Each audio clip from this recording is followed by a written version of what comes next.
UFC 304 Fight Week is finally here and I'm so excited. The event is taking place in Manchester, but European fans will still be up until 6 AM. Anyway, here are my predictions. Shauna Bannon versus Alice Ardeline. Alice Ardeline is stepping in for Ravena Oliveira on short notice. Alice Ardeline does have 5 MMA wins, but those MMA wins are, let's say, not against the most competitive fighters. Alice is known more for her social media content and she was supposed to be on Dana White's Contender Series, but has instead been given this incredible opportunity. I believe she has around 3 million TikTok followers and does a lot of comedy content, so I'm sure all her fans will be tuning in for the early prelims. Regardless of this, Shauna Bannon has done a full fight camp, and her last loss is her only ever loss to Bruna Brazil. Just looking at her Instagram, her recent interviews, she seems so focused and ready for this fight, which will be only her second fight in the UFC. As an Irish fighter, she of course also has Conor McGregor's support. So for this fight, I'm predicting Shauna Bannon to win via knockout.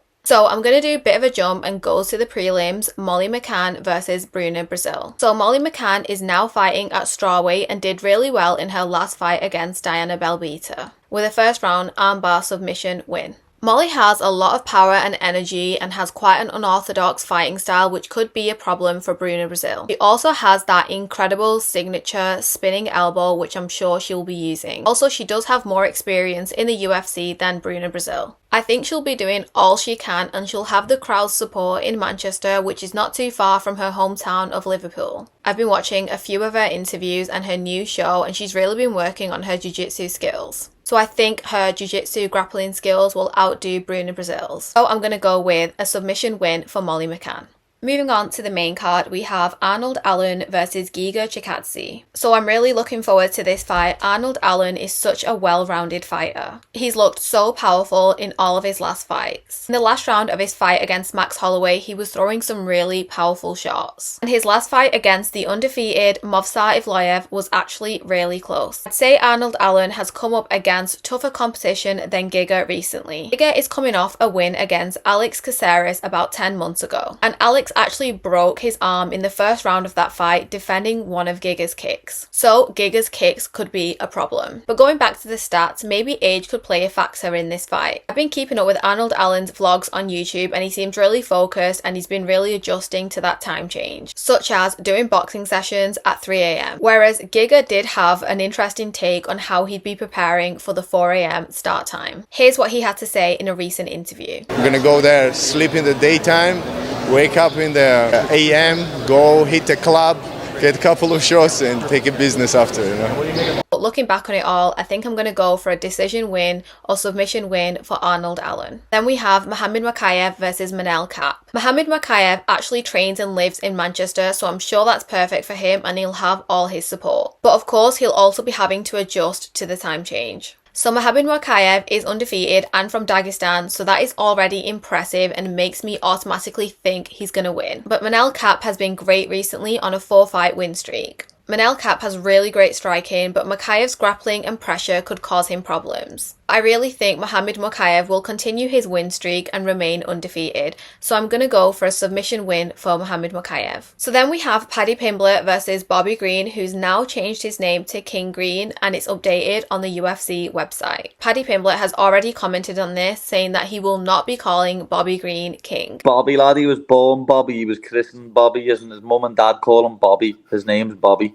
Will the trash talk from Paddy get into King's head? If Paddy wins this, he will be in the top 15 of the UFC's lightweight division. Bobby Green, now King Green, is a really active fighter, with his recent fight only being 3 months ago against Jim Miller, and he did look really good in that fight. Green is a really good defensive fighter and has great wrestling skills, so perhaps taking him down will be an issue for Paddy Pimblett. Remember that Green did manage to get a submission win over Tony Ferguson, whereas Paddy Pimblett got a decision win. I know that Paddy Pimblett has been saying he can wrestle, he can grapple, and still has a lot of skills to show. Plus, Paddy Pimblett believes that the age difference will favour him in this fight. But in terms of predictions, I feel that Paddy Pimblett will just get another decision win. So now we have the co-main event, Tom Aspinall, the current interim heavyweight champion, versus Curtis Blades. Everyone is so excited for this rematch, which we are finally getting after quite a while. But since Tom Aspinall has been back, he's just been incredible. His win over Sergey Pavlovich just showed how good he really is. Tom Aspinall took that fight on short notice and still managed to knock out Sergey Pavlovich in the first round. And we can't forget that before that, Sergey Pavlovich was just on this brutal knockout spree in the heavyweight division. 15 of his 18 wins have been via knockout, which is so impressive. Curtis Blades does have good reach, good striking, and good wrestling, but I really believe that the speed of Tom Aspinall is what will cause him a problem. Again, Tom Aspinall will be fighting in front of his hometown in Manchester, which will give him a lot of confidence and energy. Tom Aspinall did say in some recent interviews he was quite concerned about the early start times, but would be doing the preparation needed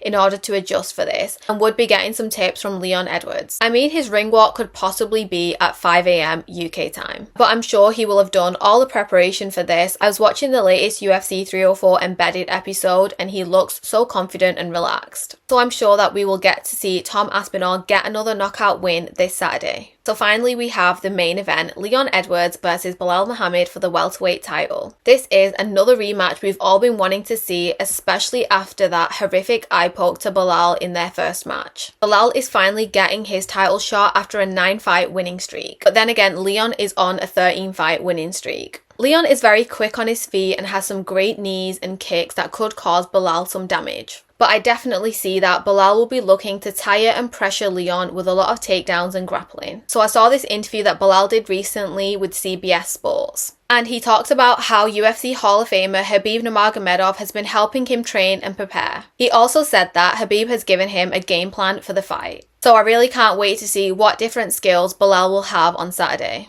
A lot of people do downplay Belal, but I think he has great body kicks and great cardio. And I really think his training with Team Khabib will show through. Belal should score some great takedowns and get points for ground control. People are saying that Leon Edwards has the home crowd advantage. I really do think that Belal has a lot of support in Manchester. I saw these clips of Belal arriving at Manchester Airport earlier this week and he had all these fans greeting him. There's definitely a community in Manchester that support Belal. So for this fight, I'm going to go for a decision win for Belal Muhammad. I really hope we get to see those intense training sessions from Khabib really pay off. Please let me know your thoughts and predictions for UFC 304 in the comments below. Please don't forget to share and like this video and subscribe to my channel.